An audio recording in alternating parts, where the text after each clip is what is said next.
বাংলাদেশ এবং বাংলাদেশের বাইরে পৃথিবীর বিভিন্ন প্রান্তে যেখান থেকে চ্যানেল আই দেখছেন আপনাদের সকলকে সাদর আমন্ত্রণ তৃতীয় মাত্রা দেখবার জন্য। প্রিয় দর্শক, সাম্প্রতিক নানা বিষয় নিয়ে আলোচনার জন্য আমার সঙ্গে স্টুডিওতে রয়েছেন আমার ভাই বসা আছেন এবং ডানেও বসা আছেন বাংলাদেশ সুপ্রিম কোর্টের দুজন আইনজীবী। আমার ভাই আছেন বাংলাদেশ জাতীয়তাবাদী দল বিএনপির আন্তর্জাতিক বিষয়ক সম্পাদক ব্যারিস্টার নাসিরউদ্দিন অসীম এবং আমার ডানে রয়েছেন সাবেক ছাত্রনেতা মোহাম্মদ মুজিবুর রহমান।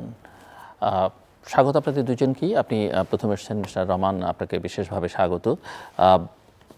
জুলাই অগাস্টে বাংলাদেশে যে ছাত্র জনতার অভ্যুত্থান এবং যে আন্দোলন আমরা দেখলাম, বিশেষ করে যেটা ইনিশিয়েট করেছে ছাত্ররা, এর আগেও আমরা অনেক আন্দোলন দেখেছি বাংলাদেশে বিভিন্ন সময়। এই ছাত্রদেরই বিগত সরকারের আমলেও আমরা দেখেছি কোটা সংস্কারের আন্দোলন, নিরাপদ সড়ক চায়ের আন্দোলন, ভ্যাট বিরোধী আন্দোলন, আমরা 90-এর দশকে ছাত্র আন্দোলন দেখেছি এবং স্বাধীনতার পূর্ব পরে যত আন্দোলন দেখছি, এর সঙ্গে এই আন্দোলনটার কোনো বিশেষ পার্থক্য আছে বা গুরুত্বের দিক থেকে, তাৎপর্যের দিক থেকে?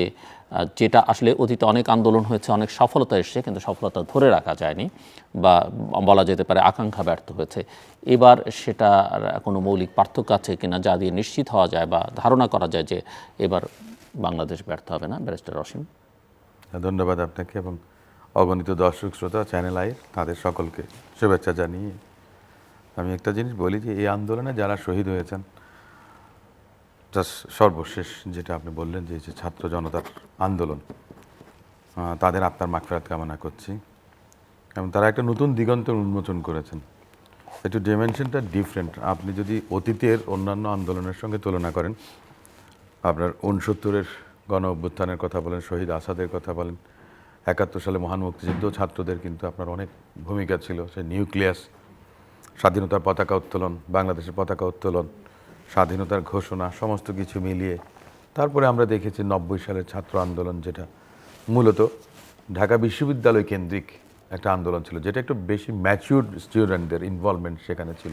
বিগত আন্দোলনগুলোতেও তার আগেরগুলো যে স্বাধীনতা উত্তর, তখন আপনার স্থান কাল পাত্র ভেদ যেটা আমরাকে বলি, সে সময় ছিল যে পাকিস্তানি শাসক শোষক শ্রেণী তাদের বিরুদ্ধে অনেকটা স্বাধিকার আদায়ের লড়াই সংগ্রামে তখন লিপ্ত হয়েছিল এবং একটা পর্যায়ে দেশের সর্বস্তরের জনগণ সেখানে আপনার সম্পৃক্ত হয়েছিল। 1990 সালের স্বৈরাচার বিরোধী আন্দোলন, 9 বছর স্বৈরশাসকের বিরুদ্ধে আমরা লড়াই করেছি, সংগ্রাম করেছি। মুজিবুর ভাইও সে সময় ঢাকা বিশ্ববিদ্যালয়ের ছাত্র ছিলেন, তিনিও সে সময় সে আন্দোলনে শরিক হয়েছিলেন। সে সময়কাটার বিষয়টা ছিল মূলত বিশ্ববিদ্যালয় কেন্দ্রিক। সেটা কিন্তু আপনার সমগ্র দেশে ছড়িয়ে যায়নি হঠাৎ করে। আমরা যেটা দেখেছিলাম যে এরশাদ সাহেব যখন বললেন 5ই ডিসেম্বর যে উনি পদত্যাগ করবেন, তার পরের দিন কিন্তু আমরা জনতার ঢল দেখেছি। এটা আর এবারকার আন্দোলনের তফাৎটা এ জায়গাতেই যে এখানে খুবই তরুণ বয়সের ছাত্র নেতা, যাদের কোনো রাজনৈতিক নেতৃত্বের বিকাশ হবার আগে, উন্মেষ ঘটার আগে তারা আপনার নেতা হয়ে গেছেন। তারা 2018 সালেও আন্দোলন করেছিলেন। তার মধ্যে যেমন ভিপি নুরও ছিলেন, তারপর আরও অনেকে ছিলেন। তারপর তাদের মধ্যে দ্বিধাবিভক্তি হয়েছে, বিভিন্ন দিকে তারা চলে গেছেন। কিন্তু সেই 18 সালের যেই আপনার বৈষম্য বিরোধী ছাত্র আন্দোলন, যেটা কোটার বিরুদ্ধে তাদের যে সংগ্রামটা ছিল, সেটা এসছে একটা আদালতের রায় থেকে। আপনি দেখেছেন যে প্রধানমন্ত্রী বললেন, যে সাবেক যিনি প্রধানমন্ত্রী ছিলেন তিনি বললেন যে আমি বিরক্ত হয়ে তখন সেটা মেনে নিয়েছিলাম। কিন্তু মেনে নিয়ে কি করলেন? আদালতের ঘাড়ে বন্দুক রেখে সব কিছুতে স্বীকার করার চেষ্টা করেন ওনারা। যেমন তত্ত্বাবধায়ক সরকার ব্যবস্থাটাকে বাতিল করেছেন আপনারা, পার্লামেন্টেই কিন্তু অ্যানেকমেন্টটা হয়েছে, রিপিল করেছে 13th অ্যামেন্ডমেন্টে 15th অ্যামেন্ডমেন্ট দিয়ে, সেটা পার্লামেন্টে করেছেন। তাহলে আপনি আদালতের কাছে কেন গেলেন? আদালতকে বিতর্কিত করলেন। ঠিক সেম জিনিস এবারও কিন্তু আদালত রায় দিয়েছে 18 সালের যে প্রজ্ঞাপনটাকে স্থগিত করেছে সেটাকে বাতিল করে। সেখান থেকে কিন্তু শুরু এই আন্দোলনটা। এবং যারা সরকারে ছিলেন, যারা শোষণ করে গেছেন, তাদের যে মুখের বক্তব্যগুলো, যে আইনমন্ত্রী বললেন যে এটা তো আদালতের বিষয়, কিন্তু আমরা পরে দেখলাম যে না, আদালতের কিসের বিষয়? আদালত তো মনে করেন যে 1 মাস আগে নিয়ে আসলো, কিন্তু তখন সময় জল অনেক গড়িয়ে গেছে। আপনার যে আন্দোলনটা দানা বেঁধে উঠেছে, জমে উঠেছিল, সেটা তখন আর ছাত্ররা মেনে নেননি। একটা পর্যায়ে যেখানে বৈষম্যের বিরুদ্ধে তাদের আন্দোলনটা ছিল, আমি একটা সাক্ষাৎকার দিয়েছিলাম সমকালে যে আমার এটার যৌক্তিকতা আছে কিন্তু যথার্থতা নাই। যথার্থতা নাই এ কারণে যে আপনি কোটা তুলে দিলে আপনি চাকরি পাবেন মেধার ভিত্তিতে, তার নিশ্চয়তাটা কি? আপনি আনএমপ্লয়মেন্ট যেটা, আপনার এমপ্লয়মেন্ট অপরচুনিটি যদি ক্রিয়েট না হয়, তাহলে এতগুলো প্রাইভেট বিশ্ববিদ্যালয়, এতগুলো পাবলিক বিশ্ববিদ্যালয়, আপনার যদি চাকরির নিশ্চয়তা না থাকে, তাহলে আপনার এই কোটা থাকা না থাকা নিয়ে কি কথা? সামগ্রিকভাবে ভোটাধিকার, যে ছাত্র আপনার 18 বছর হয়ে গেছে বা যার বয়স 25, সে কি ভোট দিতে পেরেছে? মানে আমি এই জন্য বলেছিলাম যে যথার্থতা তার তখনও আসে না, কিন্তু আলটিমেটলি এই ছাত্ররাই পরবর্তীতে প্রমাণ করেছে যে তাদের একটা দাবি থেকে তাদের যে মাল্টি ডাইমেনশনাল তাদের যে অ্যাসপেক্ট আন্দোলনের, তারা সেটা করেছেন। এর মধ্যে আবেগ আছে, এখানে বাস্তবতার থেকেও আবেগটা বেশি ইমোশনালি ড্রিভেন ছিল এই আন্দোলনটা, আমি মনে করি। কিন্তু এখন তারা আস্তে আস্তে ম্যাচিউরড হয়ে আসছেন। আগামীতে আপনার এই জিনিসটা, যারাই যে কোনো শাসক গোষ্ঠী আপনার যদি আপনার ফেসিস্টের ভূমিকা অবতীর্ণ হয়, তখন সবারই কিন্তু মনে রাখা উচিত যে এদেশে 2024 সালের জুলাই আগস্টের যে উত্তাল দিনগুলো, এগুলি স্মরণ করবে এবং এগুলো স্মরণ করেই কিন্তু আগামীতে যারাই রাষ্ট্র ক্ষমতায় আসুক না কেন, তারা অন্তত একটা শিক্ষা নেবে বলে আমি মনে করি। মিস্টার মুজিবুর রহমান। ধন্যবাদ জিল্লুর রহমান ভাই, আমাকে চ্যানেল আই তৃতীয় মাত্রায় এই জনপ্রিয় একটি অনুষ্ঠানে দাওয়াত দেওয়ার জন্য। আর অগণিত দর্শক শ্রোতা যারা এখন দেখছেন এবং ভবিষ্যতে দেখবেন, তাদেরকেও শুভেচ্ছা এবং ধন্যবাদ জানাচ্ছি। যে প্রশ্নটা এখন আলোচনার জন্য রাখা হয়েছে, এর মধ্যে আমি তিনটি আন্দোলনেরই অসীম ভাইয়ের সাথে তো একমত, একটু ভিন্ন দৃষ্টিভঙ্গিতে এটাকে বিবেচনা করতে চাই। প্রথম হচ্ছে 69-এর যে গণঅভ্যুত্থান এবং পরবর্তীতে মুক্তিযুদ্ধের যে ঘটনাটি ঘটেছে, সেটি রাজনৈতিক ছিল এবং রাজনৈতিক নেতৃবৃন্দই এটাকে পরিচালনা করেছে এবং এর মধ্যে দিয়ে গণতন্ত্র, মৌলিক মানবিক অধিকার এবং সাম্য, যেটা আমাদের মুক্তিযুদ্ধের প্রস্তাবনায় আমাদের সংবিধানে সন্নিবেশিত হয়েছে, সাম্য, মানবিক মর্যাদা এবং মানবিক সামাজিক সুবিচার, এর মধ্যে দিয়ে জনগণের একটি আকাঙ্ক্ষা ছিল যে আমরা পশ্চিম পাকিস্তান থেকে ছেপে ওঠে একটি স্বাধীন দেশ আমরা গড়ব এবং এর মধ্যে দিয়ে সাম্য এবং মানবিক মর্যাদা এবং সামাজিক সুবিচারকে সুনিশ্চিত করব। এখানে সমস্ত শ্রেণী পেশার লোকরা একত্রিত হয়েছিল একটি এই দাবির প্রেক্ষিতে এবং সেটা পরিচালিত হয়েছিল রাজনীতির নেতৃবৃন্দ এবং রাজনৈতিক দলের মাধ্যমে। ঠিক একই বিষয়ে আমরা যদি আসি 90-এর গণঅভ্যুত্থান, এটাও মূলত 82 সালে যখন সংবিধানকে রহিত করে হুসেন মোহাম্মদ এরশাদ সাহেব ক্ষমতা নিলেন, এটা মূলত একটি রাজনৈতিক সমস্যা তৈরি করেছিলেন, আমাদের সংবিধানকে লঙ্ঘন করে ক্ষমতা নিয়েছেন এবং তার প্রকৃতিতে 9টি বৎসর রাজনৈতিক দল প্রথমে ব্যক্তিগতভাবে সবাই আলাদা আলাদা দাবি দিয়ে শুরু করেছিলেন। পরবর্তীতে এই দাবিগুলো 5 দফা, 7 দফা, 11 দফা এইভাবে সমন্বিত হয়ে 1 দফায় রূপান্তরিত হয়েছে। 9 বছর সময় লেগেছে এবং তখন সকলে মিলে একমত হয়েছিলেন। অনেকে অনেক রূপরেখা দিয়েছিলেন যে কীভাবে এই সরকারের রাজনৈতিক সমাধানটা হবে, এরশাদ সাহেব কীভাবে বিদায় নেবেন। সেক্ষেত্রে ছাত্র জনতা সম্মিলিতভাবে আমরা আন্দোলন করেছি। সেই আন্দোলনের এক পর্যায়ে আমরা 1 দফায় এসেছি যে কেয়ারটেকার বা একটি তত্ত্বাবধায়ক সরকারের অধীনে নির্বাচন দিয়ে তাকে সরে যেতে হবে এবং সেই দাবির প্রেক্ষিতে উনি একমতে ক্ষমতা থেকে সরে গিয়েছেন।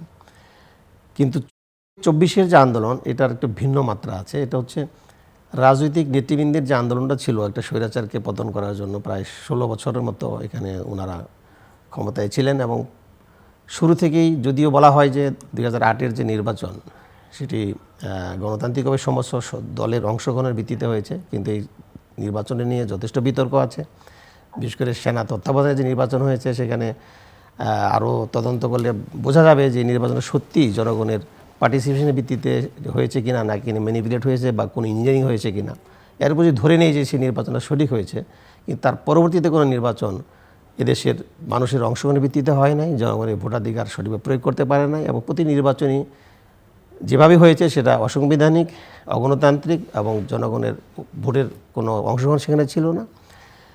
এর প্রেক্ষিতেই যখন একটি রাজনৈতিক আন্দোলন গড়ে ওঠে এবং যারা বিরোধী দলে ছিলেন তারা সকলে আন্দোলনের মাধ্যমে সরকারকে পতনের চেষ্টা করেছেন, তারা বিভিন্ন দাবি দাওয়া উত্থাপন করেছেন, কিন্তু সেই আন্দোলনটির শেষ পর্যায়ে পরিণতিটিতে সফলতা পায় নাই। কেন পায় নাই? 90-এর গণ আন্দোলনের যে সবগুলো দাবি একত্রিত করে 1 দফায় রূপান্তরিত হয়েছিল, সেই দাবিটি রাজনৈতিক দলগুলো এই 24-এর গণ আন্দোলনের তার 7 তারিখে নির্বাচনের আগে তারা করতে পারেন নাই এবং এভাবে মাঠে দাবি উঠেছিল যে সকলে এক মঞ্চে এসে 1 দফায় ভিত্তিতে আমরা যে আন্দোলন করি তাহলে আন্দোলন সফল হতে হবে। কিন্তু সে জায়গায় এই জায়গাটা রাজনীতিক নেতৃবৃন্দ আমাদের দ্বারা ছিলেন, তারা করতে পারেন নাই, যার ফলেই দেখা গেল যে এই স্বৈরাচার দীর্ঘায়িত হয়েছে, তারা টিকে গেছে। কিন্তু ছাত্র জনতার যে আন্দোলন, সেটা এখানে দেখা গেল যে একটু ভিন্ন মাত্রা, আসলে এখানে কোনো রাজনৈতিক নেতৃত্ব নাই, ছিল না, কিন্তু এদের কিছু অভিজ্ঞতা হয়েছিল রাজনৈতিক এই আন্দোলনের মধ্যে দিয়ে। যেমন আমি সর্বপ্রথম বলবো, নিরাপদ সড়ক আন্দোলন যখন হয়, সেটার মাধ্যমে তাদের রাজপথে লড়াই করার একটা অভিজ্ঞতা তারা সঞ্চয় করেছেন। এবং এই নেত্রী যারা ছিল, স্কুল পর্যায়ের ছিল, এবং আমি মনে করবো যে আপনারা সবাই দেখেছেন যে প্রাইমারি স্কুলের যারা ছিল, যারা একবারেই মাইনর, তারাও এই আন্দোলনে অংশগ্রহণ করেছে। সেই অভিজ্ঞতায় যখন তারা বেড়ে উঠেছে আস্তে আস্তে, তখন সেটা কোটায় একটা আন্দোলন হলো, সেই কোটার মধ্যে তাদের অংশগ্রহণ ছিল। এবং এই কোটা বিরোধী আন্দোলনের ক্ষেত্রে তাদের একটা সফলতা ছিল যে সরকার বলেছে যে আমি রাগের বশবর্তী হয়ে মেনে নিচ্ছি, যদি এটা সংবিধান তার কভার করে না, কিন্তু কাজটা তিনি করেছেন, করার পরে এটা জামাচাপা পড়ে গেল। কিন্তু পরবর্তীতে যখন মুক্তিযোদ্ধার সন্তান এবং তার প্রজন্ম যারা আছে, তারা নিজের মামলায় এটাকে আবার ট্রান্সফার করে একটা নতুন পরিস্থিতি এবং সৃষ্টি করলেন রাজনৈতিক ক্ষেত্রে, একটা মানে এই দাবির প্রেক্ষিতে যে একটা অসন্তোষ তৈরি হলো ছাত্রদের মধ্যে। সে আন্দোলনটা শুরু হলো ঠিক কোটা বিরোধী আন্দোলনের প্রেক্ষিতে, কিন্তু এটা যেহেতু মাঠ এবং এই আন্দোলনের 70 বা 90, 24-এর ক্ষেত্রে আমি বলবো জনগণের এত সম্পৃক্ততা ছিল না, এত আশা আকাঙ্ক্ষাও তারা করে নাই। কিন্তু এবার 24-এর গণ আন্দোলন, দীর্ঘদিন যখন স্বৈরাচার একটি সরকার ক্ষমতায় থাকে, সেখানে ব্যাংলোড, শিক্ষা ব্যবস্থার ত্রুটি, এবার অনাচার অবিচার, প্রতিটি মানুষ এখানে প্রতিটি মানুষ এখানে এফেক্ট হয়েছে। যেটা 90 কিংবা 69-এর গণঅভ্যুত্থানে এবং মানুষ এফেক্ট হয় নাই, কিন্তু এবারের আন্দোলনটা প্রতিটি রিক্সাওয়ালা থেকে শুরু করে কৃষক, বাড়ি বাড়ি, মহল্লায়, পাড়ায় পাড়ায় এবং গ্রামে গ্রামে তারা অসন্তোষ তৈরি করেছে বিভিন্ন ধরনের সমস্যায়, যার কারণে মাঠটা ছিল এতই তাতানো যে এখানে লিডারশিপের অভাবে কেউ রাজনৈতিক নেতৃবৃন্দ এখানে আসে নাই, কিন্তু শূন্যতাপূর্ণ স্পন্টেনিয়াস একটা মুভমেন্ট হয়ে গেছে। এবং সেক্ষেত্রে আমি বলবো, যখন আমাকে প্রশ্ন করেছিল আমাদের বন্ধুরা যে আপনারা যে 69-90-এর গণ আন্দোলন করলেন, এর সাথে পার্থক্য কোথায়? আর আন্দোলনটা বেসিক্যালি খুব গিয়ার আপ হয়েছে হলো 15 তারিখের পর থেকে। আমাকে 16 তারিখের পর থেকে আমাকে প্রশ্ন করলেন যে এটা সফল হবে কিনা। আমি 15 তারিখে আমার ফেসবুকে আমার স্ট্যাটাস দিয়েছিলাম, যতগুলো আন্দোলন, বিশেষ করে আমি যেহেতু সমাজ নিয়ে চিন্তা করি এবং আমাদের আন্দোলনগুলো অনেকগুলো নিজের হাতে আমরা গড়ে তুলেছি এবং সফলতা পেয়েছি, আমি বলেছি আন্দোলনে পতন হয়ে যাবে। কেন হবে? আমি বলেছি যে আমরা যেহেতু, আমি রাষ্ট্রবিজ্ঞানের ছাত্র, আমি একটা উদাহরণ দিয়েছিলাম যে ভাত রান্না করতে আমাদের দেশে যদি 20 মিনিট সময় লাগে, তাহলে 18 মিনিট পর্যন্ত চাউল এবং পানি গরম হতে সময় নেয়, আর 2 মিনিটে সমস্ত চাউল ফুটে একবার ভাত হয়ে যায়। এমনভাবে রাজনৈতিক সমাজ পরিবর্তনের কম্পোনেন্টগুলো এমনভাবে সাজানো, শুধু লিডারশিপের অভাবে এই আন্দোলন সফল হয় নাই। কিন্তু 24-এ আমার এই ঘটনাগুলো ঘটবে কেন, যে মাঠ সম্পূর্ণ তৈরি, লিডারশিপ নাই। এই মধ্যে ছাত্ররা যখন ব্যাপকভাবে অংশগ্রহণ করলো, বিশেষ করে ওই আগের অভিজ্ঞতাগুলোর আলোকে, তখন সমস্ত রাজনৈতিক দল, পেশাজীবী মানুষ এবং সমস্ত স্তরের মানুষ নেমে আসলো রাস্তায়। বা অন্যভাবে বললে, সরকার যদি অ্যারোগেন্স এত শো না করতো, এত ব্রুটাল না হতো, তাহলে হয়তো এই পর্যায়ে যেত কিনা সেটাও একটা কারণ। কারণ একজন ছাত্র যখন মারা গেছে, তার ক্লাসমেটরা, তার সতীর্থরা বেরিয়ে এসছে, সন্তান মারা গেছে, অভিভাবকরা বেরিয়ে এসছে, এবং ক্রমাগত তারা হত্যা করেছে, ক্রমাগত মানুষ রাস্তায়, মানুষের সংখ্যা বেড়েছে। আমি এই জায়গায় একটু সাপ্লিমেন্টারি আছে, এটা এরকম ঠিক, হ্যাঁ ঘটনা এরকম আছে, কিন্তু ঘটনা আপনি যদি দেখেন আগের কোনো মুভমেন্টে এরশাদের 9 বছরে কতজন মারা গেছে, এবং আগের কোনো মুভমেন্টে এত, মানে এত হাজারের উপরের লোক, ছাত্রছাত্রী, সাধারণ মানুষ মারা গেছে, এটা কোনো মুভমেন্টই হয়নি কখনো। তা হয়নি, কিন্তু যেভাবে ছাত্ররা এই আন্দোলনটাকে হ্যান্ডেল করেছে, মানে শুরু থেকেই তাদের দফা হলো, প্রথম হলো 1 দফা ছিল, এরপর 6 দফা হলো, এরপরে 8 দফা হলো, 9 দফা হলো, আবার 1 দফা চলে আসলো। এবং স্পন্টেনিয়াসলি মুহূর্তে মুহূর্তে তাদের আন্দোলনগুলো স্টাডি করা, কর্মসূচি দেওয়া এবং এখন এই যে আকাঙ্ক্ষার প্রেক্ষিতে একটা অন্তর্বর্তীকালীন সরকার তৈরি হলো, আকাঙ্ক্ষা তো সীমাহীন, অসীম চাওয়া, কিন্তু এই সরকারকে কি মনে হচ্ছে আপনাদের কাছে, তার পারফরমেন্স কি মনে হচ্ছে, আকাঙ্ক্ষা পূরণে কতটা কার্যকর ভূমিকা রাখতে পারছে? নাসিরউদ্দিন অসীম। আকাঙ্ক্ষা পূরণে, আকাঙ্ক্ষাটা মানে কি, স্বৈরাচারের পতন যেটা, সেটা তো হয়েছে, কিন্তু স্বৈরাচারের পতন বলে না, শুধু স্বৈরাচারের পতন বা মানে যেটা উনি খানিকটা উল্লেখ করেছেন, সেই মুক্তিযুদ্ধের প্রোক্লামেশন অফ ইন্ডিপেন্ডেন্স থেকেই যে বৈষম্য সমাজ, সামাজিক ন্যায় বিচার, মানবিক মর্যাদা, আমরা তো মুক্তিযুদ্ধের চেতনা থেকে তো সরে গেছি গণতন্ত্র, অনেক। নির্বাচন, অনেক কিছু আছে এখানে। যারা মুক্তিযুদ্ধের ফেরিওয়ালা হিসেবে দাবি করেন তারা তো আপনার যোজন যোজন মাইল দূরে সরে গেছেন। আমি একটা জিনিস বলি, আপনার কি যে ধারণা তারা আর মুজিবুর ফিরবেন ভাই- না বা জি? তারা ফিরবেন না ফিরতে না, পারবেন আমি না? সব বলছি না তারা ফিরবেন কি ফিরবেন না। আমি একটা কথা বলেছিলাম যে বা কয়েকদিন তাদের আগে- ভবিষ্যৎ কি, সেটা তাদের একটু আমি ভবিষ্যৎ পরে কি? এই দেখুন, প্রশ্নটা আসতাম। না সেটা আসছে, সেটা আমি যদি বলি, আনন্দবাজার আমার একটা ইন্টারভিউ নিয়েছিল, তো সেখানে জিজ্ঞেস করছিল যে আগামীতে যদি আওয়ামী লীগ নির্বাচন করতে চায় আপনারা কি বাধা দেবেন। আমি প্রথম কথা হচ্ছে যে বাংলাদেশ জাতীয়তাবাদী দল, এই দলের প্রতিষ্ঠাতা বহুদলীয় গণতন্ত্রের পুনঃপ্রবর্তন করেছিলেন।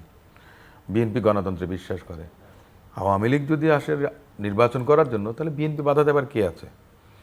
সাবজেক্ট টু আপনার কোনো রেস্ট্রিকশন যদি ইম্পোজ হয়, যে আপনি মানবতা বিরোধী অপরাধের জন্য যদি আপনি কখনো দোষী সাব্যস্ত হন, তখন আপনার রেজিস্ট্রেশন থাকবে কি থাকবে না সেটা সময় বলে দেবে, সেটা সামনের বিষয়। কিন্তু সেটা আমার একার সিদ্ধান্ত নেওয়া কিংবা কাউকে আমার একা বাধা দেওয়ার কোনো অধিকার নেই।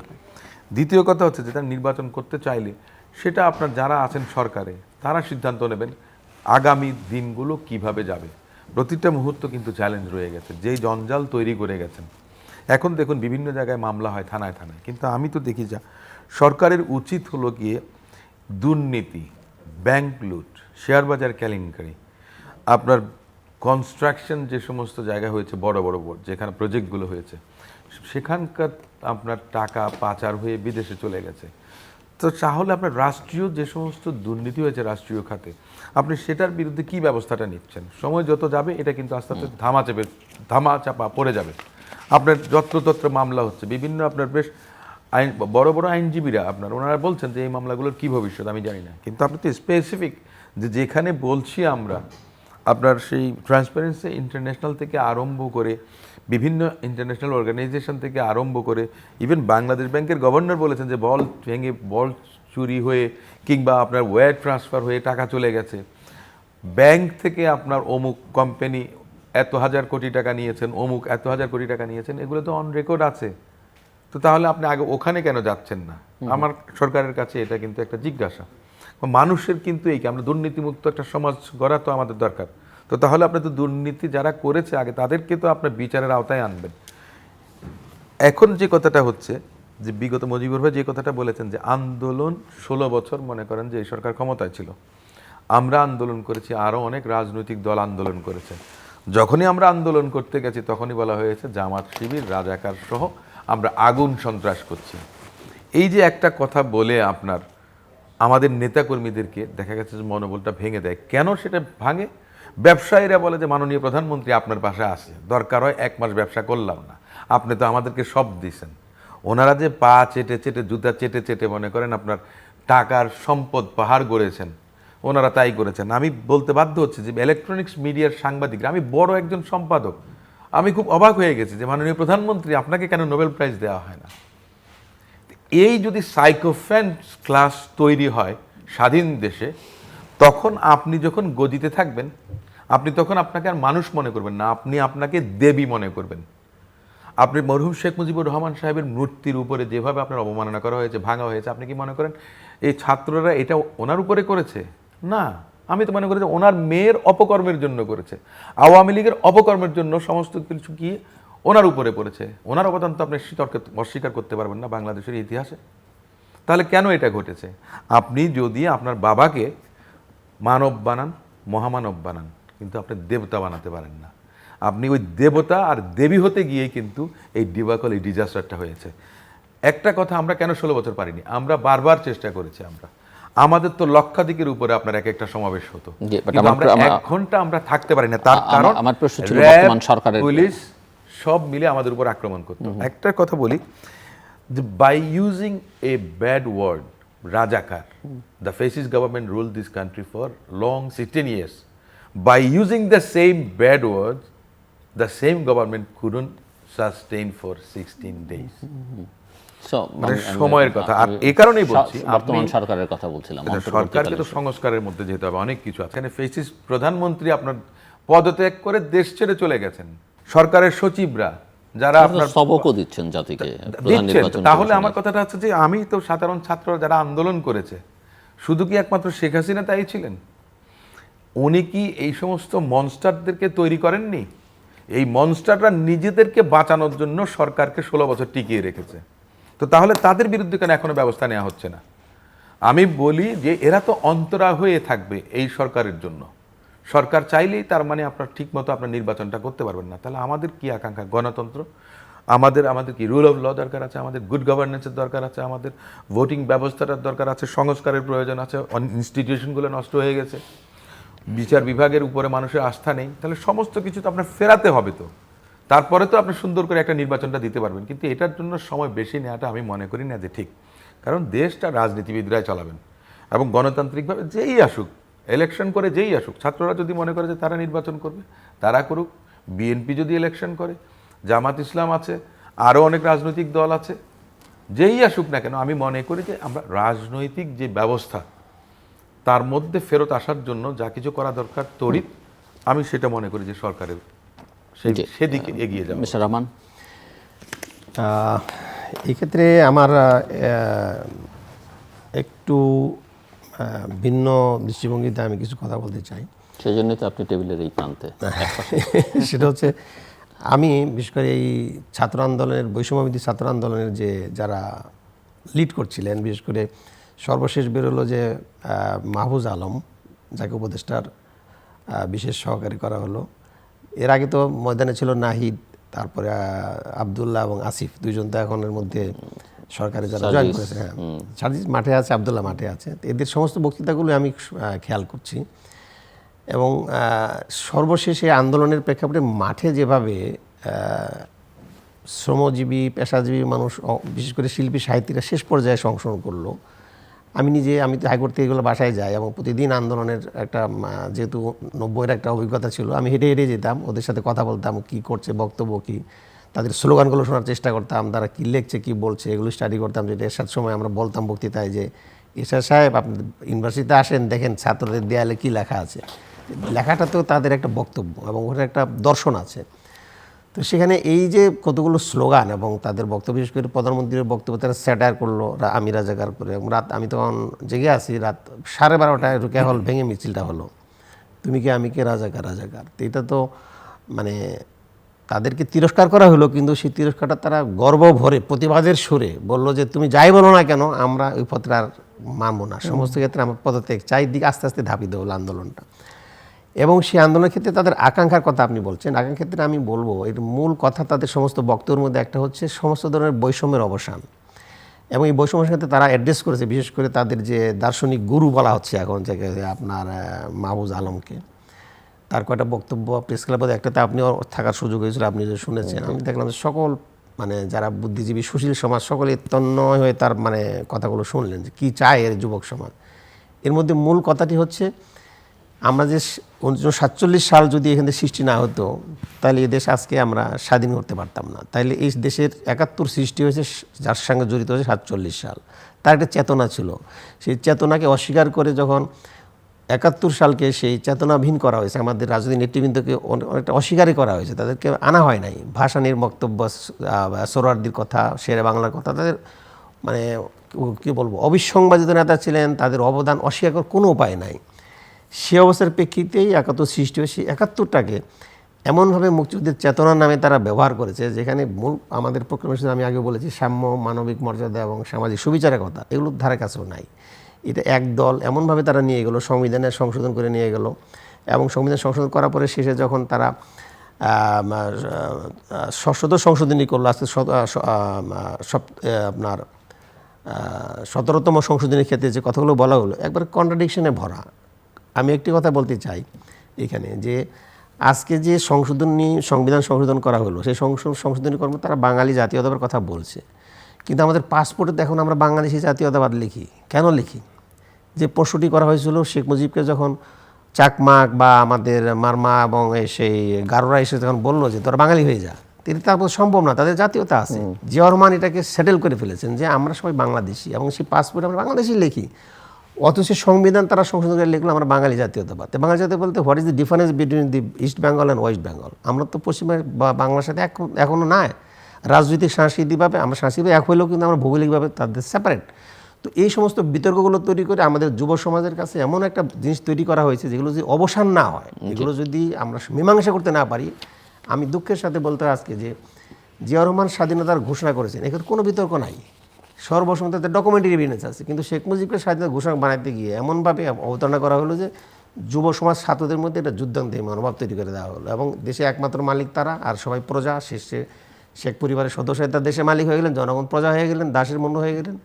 যেটা আপনার যুদ্ধের যদি ইতিবৃত্ত আমরা বর্ণনা করি, তাহলে ডক্টর কামাল হোসেনের সেই কথায় আমরা আসি যে এতগুলো বীর প্রতীক, বীর বিক্রম হলো, আওয়ামী লীগের কে শহীদ হলো, কয়জন এমপি ওই সময় যারা নির্বাচিত হয়েছিল 70-এর নির্বাচনের সময়, তারা কোনো উপাধি কেন পেল না, তাদের নাই কেন? সমস্ত মাঠ পর্যায়ে যুদ্ধ করেছেন আমাদের ইপিআর বা সশস্ত্র বাহিনী, যার সর্বাধিনায়ক ছিলেন আমাদের জেনারেল এম এ উসমানী, এবং তাকে যে সর্বাধিনায়ক মুক্তিযোদ্ধা বলা হলো, পরবর্তী সংবিধান সংশোধন করে তাকে আনা হলো যে সশস্ত্র এবং সর্বাধিনায়ক হবে রাষ্ট্রপতি, যেটা শেখ মুজিবের নামে আনা হলো। তো এই সমস্ত বিষয়গুলো তো মীমাংসিত বিষয় হওয়ার কথা ছিল, সেগুলো করতে পারেনি বলেই যুব সমাজ তাদের এই সমস্ত বৈষম্য, রাজনৈতিক বৈষম্য, অর্থনৈতিক বৈষম্য, সামাজিক সাংস্কৃতিক সবগুলো।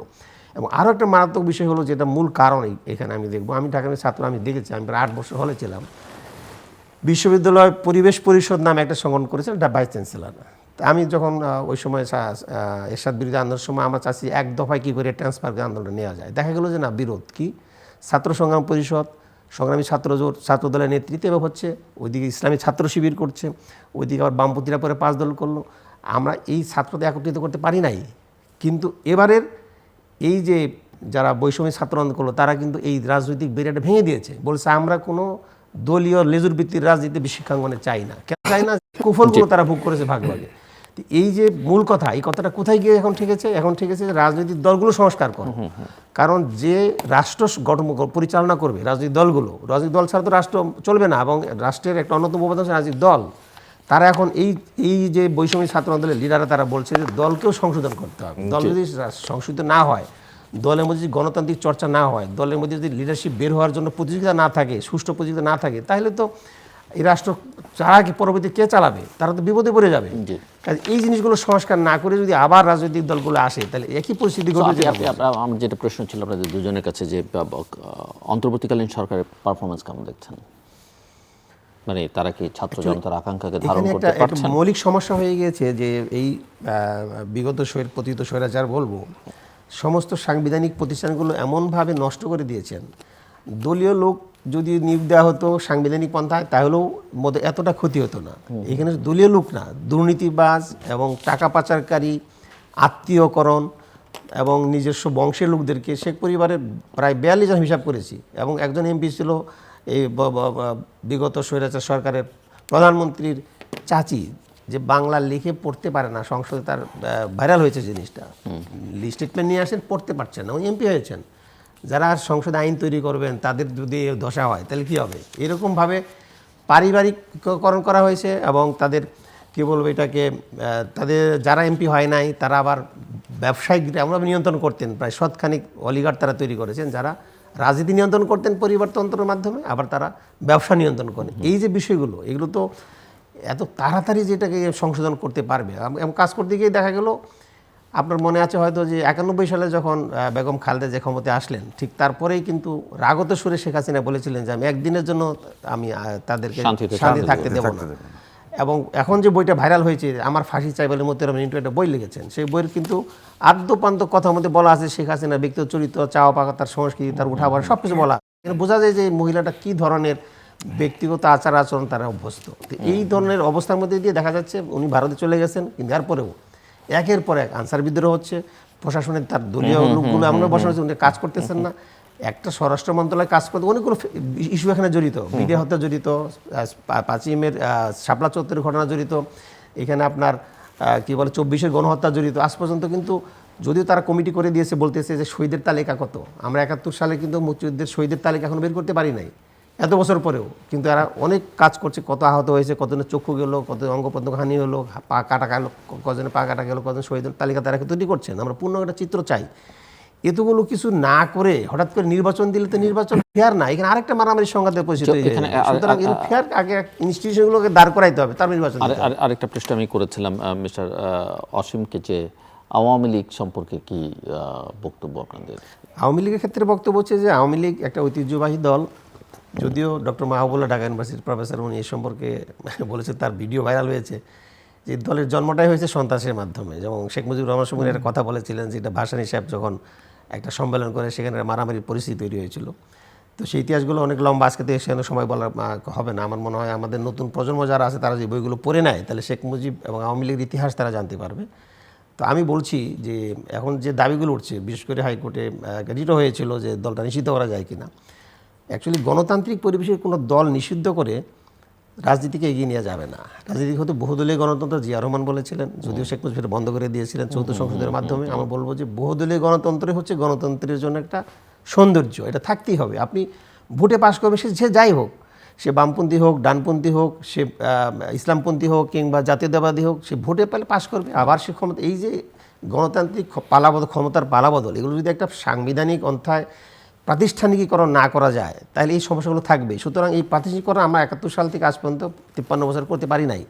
ছাত্রদের আকাঙ্ক্ষা হচ্ছে প্রতিষ্ঠানগুলোকে ডেভেলপ করে দিতে হবে যাতে কোনো স্বৈরাচার তৈরি না হয়। এক্ষেত্রে সংবিধান সংশোধনের কথা তারা বলছেন, কোন কোন জায়গায় সংবিধান সংশোধন করা উচিত সেগুলো তারা অ্যাড্রেস করছেন।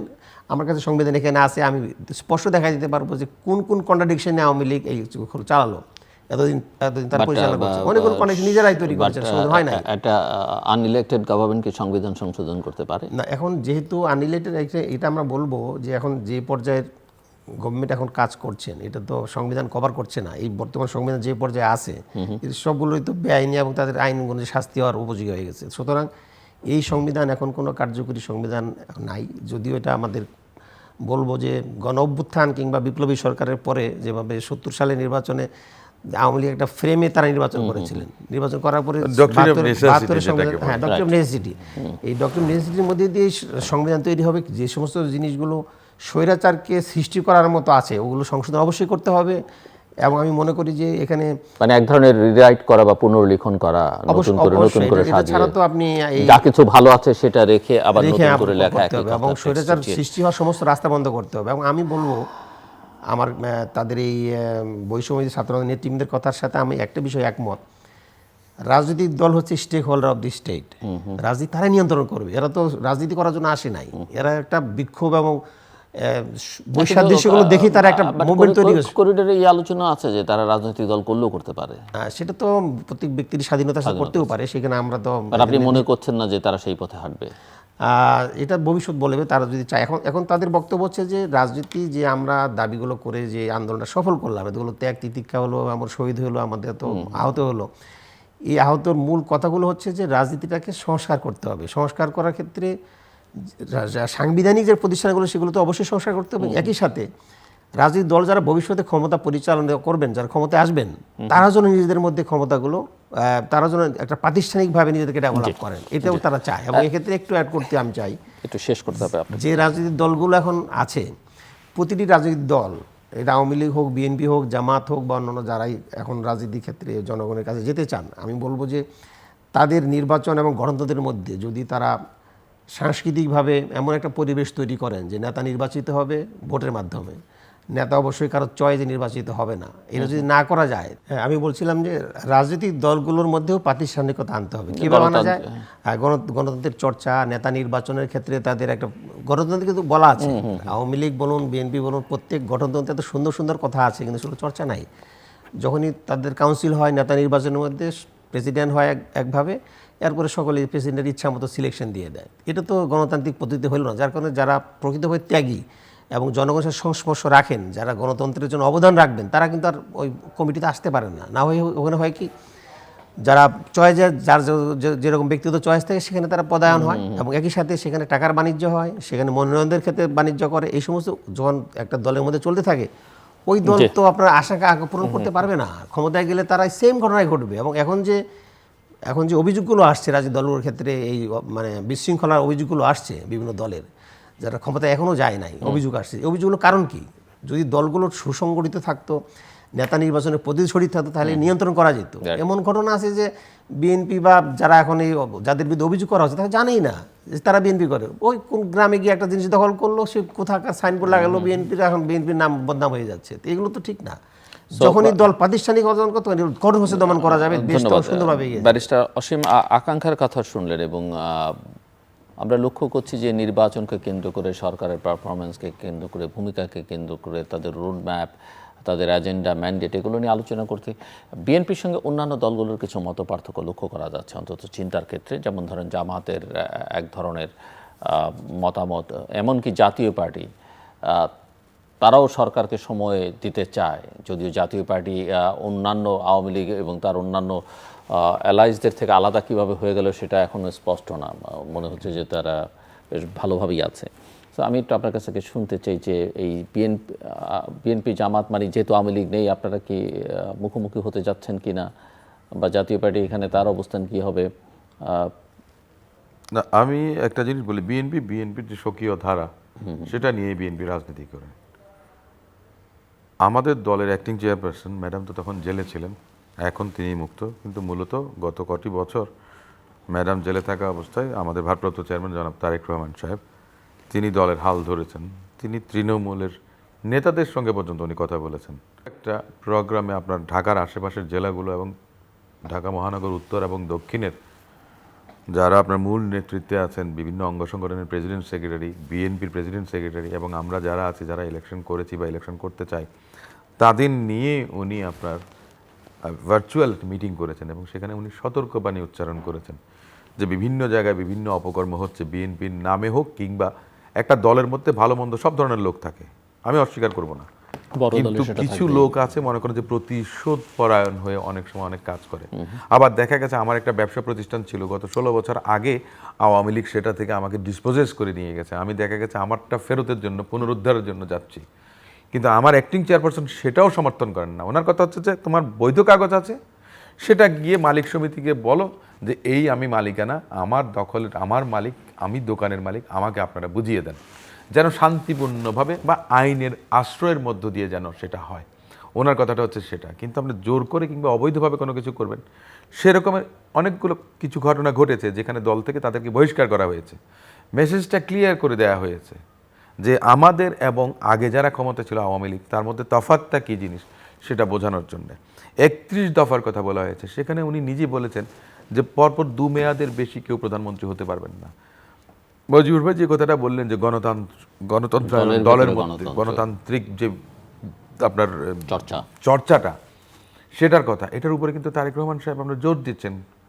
আপনার বলা হচ্ছে যে উচ্চকক্ষ বিশিষ্ট আপনার একটি পার্লামেন্টে উচ্চকক্ষ বিশিষ্ট, ধরা যাক বিএনপির কোনো কাউন্সিল অধিবেশনের সামনে আগামীতে তারেক রহমান তো এখন অ্যাক্টিং চেয়ারম্যান বা ভবিষ্যতের চেয়ারম্যান, এখন পর্যন্ত যেটা পারসেপশন ওয়াইজ, কেউ কেউ তাকে চ্যালেঞ্জ করতে পারবে যে আমি জাতীয়তাবাদী দলে কেউ একজন, যে আমি দলের চেয়ারম্যান হতে চাই। এর আগেও কিন্তু আমাদের নেত্রী বেগম খালেদা জিয়া যখন চেয়ারপারসন ক্যান্ডিডেট ছিলেন তখন কিন্তু প্রার্থী হয়েছিলেন। কোন সময় চেয়ারপারসন? এটা আপনার 2009 বা 10-এ। কে প্রার্থী হয়েছিলেন আমি ঠিক এই মুহূর্তে আমার নামটা মনে পড়ছে না, বাট প্রার্থী হয়েছিলেন। দলের মধ্যে আপনার আছে, এখন একটা জিনিস আছে, অনেক সময় দেখা গেছে যে দলের নেতা বা নেত্রীর প্রতি অন্ধবিশ্বাস এত বেশি যে উনি হয়তো বা হার্ট হতে পারেন বা ওনাকে হার্ট করতে চান না।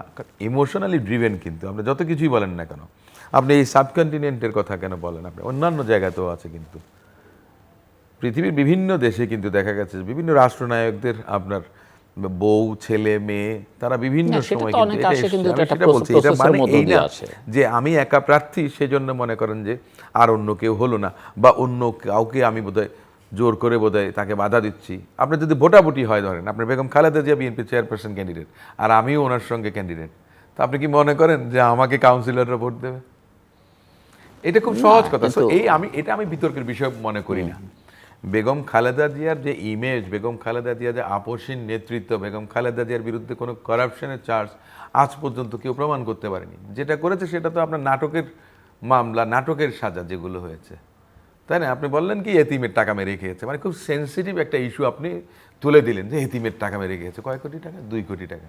আরে টাকা তো দিয়েছে জিয়াউর রহমান সাহেবের নামে ট্রাস্টের জন্য ব্যক্তিগতভাবে, ওটা তো প্রধানমন্ত্রী ত্রাণ তহবিলে যাওয়ার কথা ছিল না। একটা আমলাতান্ত্রিক জটিলতার কারণে ভুল করে সেটা প্রধানমন্ত্রী ত্রাণ তহবিলে নিয়ে গেছিলেন প্রিন্সিপাল সেক্রেটারি, সেটা পরবর্তীতে ট্রাস্টের জন্য অ্যাকাউন্ট করে ট্রাস্টের মধ্যে রেখেছেন। তো এখানে আপনার দুর্নীতিটা করেছেটাকে, সেটা 8 কোটি টাকার উপরে আছে এখন ব্যাংকে। এই যে আপনি যে বললেন যে এতিমের টাকা মেরে খেয়েছে, জিয়াউর রহমান সাহেব ফাউন্ডেশনের মানে প্রেসিডেন্ট জিয়াউর রহমানের নামে দুটো ট্রাস্ট হয়েছে এবং তার ট্রাস্টের মধ্যে তারেক রহমানও একজন আছে, তার মানে বেগম খালেদা জিয়া এবং তারেক রহমান এতিমের টাকা মেরে রেখেছে। এই যে ক্যারেক্টার অ্যাসাসিনেশনের কালচারটা আওয়ামী লীগ তৈরি করেছে। তা আমি তখন বলেছিলাম যে মরহুম শেখ মুজিবুর রহমান সাহেব যখন দুর্নীতি প্রতিরোধ প্রতিমন্ত্রী ছিলেন তখন ওনার 6 বছরের জেল হয়েছিল দুর্নীতির দায়। তো রাজনীতিবিদদের বিরুদ্ধে আপনি তো এই ধরনের এই করতেই পারেন, কিন্তু করার যে একটা মাত্রা তো আছে। আপনি সংসদে বসে যদি বলেন যে জিয়াউর রহমান সাহেব রাজাকার ছিলেন, আপনি যদি বলেন যে আপনার দুর্নীতি করেছে তারেক রহমান বেগম খালেদা জিয়া, এখন আপনার এটা প্রধানমন্ত্রী নিজে স্বীকার করলেন 450 কোটি টাকা আমার পিয়ন চুরি করেছে, সেই জন্য আমি তারা 6 মাস আগে বিদায় করে দিছি। অ্যাডমিট করে নিলেন সে চুরি করেছে, 6 মাস আগে উনি জানতেন 450 কোটি টাকা ওনার পিয়ন চুরি করেছেন, 6 মাস আগে জানতেন। কিন্তু কবে এই কথাটা বললেন? 6 মাস পরে, যখন পত্রপত্রিকায় এসছে 6 মাস পরে বললেন। উনি হয়তো ভেবেছেন আমি 450 লক্ষ কোটি টাকা মেরেছি, আমার পিয়ন নালে 400 কোটি মেরেছে, অসুবিধে কি, চেপে গেছেন। তো আমি বলছি যে এই যে ক্যারেক্টার অ্যাসাসিনেশনের যে কালচারটা ওনারা তৈরি করে গেছেন, আমাদেরকে এর মধ্যে থেকে বেরোতে হবে। সংস্কারের কথা বলেন, আমি একটা জিনিস বলি যে আমরাও তো, আমাদের নেতাও তারেক রহমান সাহেবও বলেছেন যে আমরা একটা রিজনেবল টাইম দিতে চাই। রিজনেবলটা ইন দ্য সার্কামস্ট্যান্সেস, এটা আপনি এখনও বলতে পারবেন না। 2 মাস হতে পারে, 6 মাস হতে পারে, 9 মাসও হয়তো বা হতে পারে, যেটা আমার ব্যক্তিগত অভিমত। কিন্তু সেটা অনেক বেশি লম্বা যেন না হয়, কারণ কিন্তু এই অন্তর্বর্তীকালীন সরকার যারা আছেন তারা যে নিত্য নতুন আপনার সমস্যার সম্মুখীন হবেন না। এই যে সংবিধান নিয়ে এখন কথা হচ্ছে, আমি মিস্টার রহমানুকে খানিকটা বললেন, আপনার কি মত? আমি তো মনে করি যে এটা very much constitutional, this government is very much constitutional. না, কারণ না জি, সংবিধান নতুন করে আপনার রিরাইট করা বা সংবিধানে একটা জিনিস হচ্ছে কি, আপনি একটু, আমরা যে একটা কথা বলেছিলাম যে ডক্ট্রিন অফ নেসেসিটি, মানে ধরেন যেমন আপনারা 31টা দফা দিয়েছেন না, মানে দফার তো না, মানে 31টা প্রোগ্রাম আপনারা দিয়েছেন যে ক্ষমতা গেলে এগুলো বাস্তবায়ন করবেন, সেটা যদি এরা করে দেয়? না না, সেটা তো করতেই পারেন। এর মধ্যে কিন্তু কথা এসছে, অলরেডি এ ধরনের আলোচনা হয়েছে যে আমাদের 31 দফার মধ্যে যে সমস্ত বিষয়গুলো আছে সেখানকার অনেকগুলো বিষয় নিয়ে রিফর্মের জন্য এই গভর্নমেন্ট মনে করেন যে ইনিশিয়েটিভ নিতে চাচ্ছেন বা নিতে পারেন। নিশ্চয়ই না, সেক্ষেত্রে কাজটা তো ভালো কাজ, সেক্ষেত্রে তো সংবিধানে, এটা তো আমি একটা কথা বলি, সংবিধানের সঙ্গে সম্পর্কিত। প্রথম কথা হচ্ছে যে এই যে এখন তো ইন্টারিম গভর্নমেন্ট, ইন্টারিম গভর্নমেন্টের তো সংবিধানে প্রভিশন নাই, আপনার কোনো এক্সপ্রেস ডক্ট্রিন অফ নেসেসিটিতে সংবিধান পরিবর্তন হয়ে যেতে পারে না। ডক্ট্রিন অফ নেসেসিটি না, আর্টিকেল 7 যেটা আছে আমাদের, জি, সলিন এক্সপ্রেশন অফ পিপলস উইল, জনগণের সকল ক্ষমতার উৎস, এবং সংবিধান যা চাইবে, এবং সংবিধান হচ্ছে জনগণের অভিপ্রায়, সংবিধান হচ্ছে জনগণের। তাহলে আপনি যেটাই এখন করবেন সেটা সাংবিধানিকভাবে জনগণের আকাঙ্ক্ষা, মানে কি, যে পরিবর্তন, সংস্কার, বৈষম্যের বিরুদ্ধে অবস্থান। তো আপনি যদি সেটা আপনি নিরসন করতে চান তাহলে নিশ্চয়ই আপনার সংবিধান তো আপনার কোরআন বা বাইবেল না। মিস্টার মুজিবুর রহমান, এই জায়গায় শেষের দিকে আমাদের বক্তব্য হচ্ছে যে যে কোনো ক্ষেত্রে ডক্টরিন অফ নেসেসিটি কখন হয়? যখন জাতীয় ঐক্যমত্য তৈরি হয়। তো এখন যে ঐক্যমত্য তৈরি হয়েছে, এটাকে যদি আমরা বেসিক ধরি তাহলে সব কিছুই সম্ভব। বিশেষ করে আমাদের মনে আছে এরশাদ সাহেবের সময় যখন তত্ত্বাবধায়ক সরকার করি, আপনাদের প্রধান বিচারপতি শাহাবুদ্দিন সাহেব কিছু শর্ত দিয়েছেন, উনি আসলেন, কাজ করলেন, আবার চলে গেলেন। আমরা যদি রাজনৈতিক দল একমত না হয়, বিভেদ তৈরি হয়, তাহলে তো এই ডক্টরিন অফ নেসেসিটি তো ওয়ার্ক করবে না। এরা যাবে কোথায়? এরা যে এখন ক্ষমতায় আছে, সংশোধন করছে প্রাতিষ্ঠানিকভাবে, অনেক কাজগুলো তাদের করতে হচ্ছে। এগুলো তো রাজনৈতিক দলগুলো অ্যাডমিট না করলে পরবর্তী সংসদ এটাকে অ্যাডমিট করতে হবে, পাশ করতে হবে, সংবিধান অন্তর্ভুক্ত করতে হবে, তারপরে তো ফয়সালা হবে। সুতরাং এই বৈষম্য বিরোধী আন্দোলনের যে কথাগুলো এখন বলছে রাজনৈতিক দলগুলো, তার সাথে একমত। আপনি যেটা বলছেন, এক্ষেত্রে আমি আরও যোগ করতে চাই যে এই জাতীয় ঐক্যমত্যের ভিত্তিতেই অবশ্যই সংবিধান সংশোধনের পর্যায়গুলোকে আনতে হবে, এক। আর দুই হচ্ছে যে কথাটা আমরা সকলে একমত যে রাজনৈতিক দলগুলো দেশ চালাবে, তার আগে এই রাজনৈতিক দলগুলো যদি একই সাথে মানে তাদের প্রাতিষ্ঠানিকভাবে নিজেরা সংশোধিত হয়ে এমন কিছু কাজ করে যাতে এই যে ভালো জিনিসগুলো এখন তৈরি হবে সেগুলোর জন্য পরবর্তী দল বা সরকার এটাকে রান করতে পারে। আর ঐক্যমতের ক্ষেত্রে সকলের বক্তব্য এই জায়গায় আনতে হবে। বিশেষ করে আমি বলবো, খুব স্টেজ দিয়ে বলবো, বিগত সরকার মুক্তিযুদ্ধের চেতনা নামে দেশকে যে বিভক্ত করেছে, জিয়াউর রহমানকে রাজাকার বলেছে, পাকিস্তান এজেন্ট বলেছে, এটা তো খুবই দুর্ভাগ্যজনক, খুবই দুর্ভাগ্যজনক। উঠলেই বক্তৃতায় উঠলেই 10 মিনিটের বক্তৃতার মধ্যে আপনার 8 মিনিটই বিএনপি জামাত বলে গালিগালাজ করা হয়। এটা তো একটা বিভক্তি, দেশটা তো সকলের, হিন্দু বৌদ্ধ খ্রিস্টান ধর্মের ভিত্তিতে এখানে বিভক্তি আনা যাবে না। এখানে বাংলাদেশের জাতীয়তাবাদ সকলে আমরা যারা আছি, এই যে চেতনা, এই চেতনাটাকে যারা ঐক্যবদ্ধ করতে না পারবে, তারাই তো স্বাধীনতা বিরোধী actually in sense of political science. So আমি বলবো যে এই জায়গায় কোনো ধরনের আপোষ করা চলবে না। যদি এটা আপোষ করি আমরা আবার সেই মৌলবাদ কিংবা স্বাধীনতাবিধি শব্দগুলো রাজনীতি ক্ষেত্রে আবার পুনর্বাসিত হয়, পুনর্জীবিত হয়, তাহলে দেশ বিভক্ত হয়ে যাবে। দেশ বিভক্ত করার কোনো সুযোগ নাই। আওয়ামী লীগ আসুক কিংবা বিএনপি আসুক, জামাত আসুক, অন্যান্য যারা চরমোনায় আছে দল আসুক, সকলেই তার বক্তব্য পেশ করুক। জনগণের ভোটে তারা যদি নির্বাচিত দেশ চালাবে, এই উদারতা যদি রাজনৈতিক দলগুলোর মধ্যে না থাকে, এবং যে প্রবলেমটা আমরা একটু আগে আমি আমার বক্তব্য শুরুতেই বলেছি, রাজনৈতিক দলগুলোর যদি এক দফায় এক মঞ্চে যায়, তাহলে কিন্তু এর সাথে এই বিগত সরকার আগেই পতন হয়ে যেত। আমরা আসতে পারি নাই, এটা আমাদের আত্মসমালোচনার বিষয়। রাজনৈতিক দলগুলো, আমরা যারা রাজনীতি ক্ষেত্রে অ্যাক্টিভ আছি, ছাত্ররা সেটা সমাধান করলো। এটা ছাত্রদের কাজ ছিল না, রাজনৈতিক দলেরই কাজ ছিল। সে জায়গায় যদি আমরা যেতে পারি নাই, আত্মসমালোচনার মধ্যে এই আত্মসমালোচনা আমাদের আসা উচিত। নিজেদের মধ্যে আমাদের এই সংস্কারটুকু আনা উচিত, যাতে যারা প্রকৃতই দেশপ্রেমিক, যারা নিঃস্বার্থভাবে রাজনীতি সেবা করতে চান, রাজনীতি কোনো ব্যবসায়ের জন্য বিষয় না যে এখানে আসলাম পদ পদবি পেলে আমার ব্যবসা করবো, এখানে আমি কোটি টাকা কামাবো, তাহলে তো রাজনীতি কোনো সংস্কারই হলো না।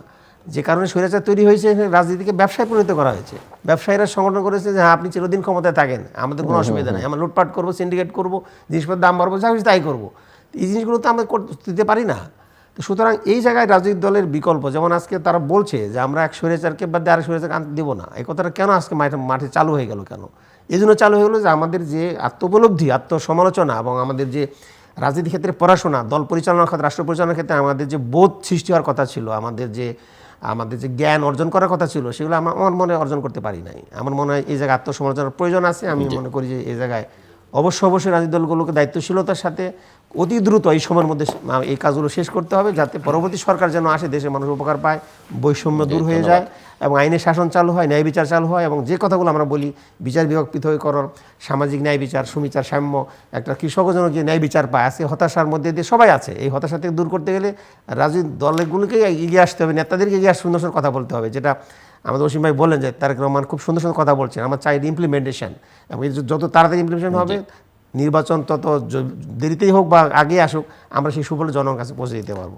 দর্শক অনুষ্ঠানের শেষ প্রান্তে আমরা সামাজিক যোগাযোগ মাধ্যম ফেসবুক এবং এক্সে তৃতীয় মাত্রা লাইভ স্ট্রিম হচ্ছে, ইউটিউবে তৃতীয় মাত্রা লাইভ স্ট্রিম হচ্ছে, আপনারা দেখতে পারেন। টেলিভিশনের পর্দায় দেখতে না পারলে যে কোনো সময় যে কোনো স্থান থেকে ইউটিউবে তৃতীয় মাত্রা চ্যানেলটি সাবস্ক্রাইব করে পর্ব বা পুরনো পর্বগুলো আপনারা দেখতে পারেন। মিস্টার মোহাম্মদ মুজিবুর রহমান এবং নাসিরুদ্দিন অসংখ্য ধন্যবাদ এই আলোচনা অংশ নেবার জন্য। দর্শক, কথা নয়, আমরা কাজ দেখতে চাই এবং কথাকে বাস্তবায়ন করবার জন্যে সবাইকে জাতীয় ঐকমত্যে উপনীত হতে হবে এবং ঐকমত্যে উপনীত হয়ে কিছু মোটা দাগের সংস্কার অন্তর্বর্তীকালীন সরকারের হাতে ছেড়ে দেয় সবাই নিরাপদ মনে করেন। আমরা আশা করব যে আমাদের রাজনৈতিক দলগুলোর এই বিষয়ে একটা ঐকমত্য প্রতিষ্ঠা হবে। তবে অবশ্যই যত দ্রুততার সঙ্গে সম্ভব একটা অবাধ, সুষ্ঠু, গ্রহণযোগ্য, অংশগ্রহণমূলক নির্বাচনের দিকে যাওয়া যায়, সেটা দেশের জন্য কল্যাণকর হবে। রাজনীতিবিদরা এই দেশ চালাবেন, তবে তার আগে রাজনীতিবিদদেরও অনেক ভেতরে তাদের মনস্তত্ত্বের সংস্কার দরকার, রাজনৈতিক দলগুলোর অভ্যন্তরে সংস্কার দরকার, সেটিও আলোচনার মধ্যে আছে। এবং সেটি যদি না হয় তাহলে আসলে বাকি কাজগুলো করা সহজতর হবে না। আমাদের সঙ্গে থাকবার জন্য অসংখ্য ধন্যবাদ। আপনাদের সবার জন্য শুভকামনা।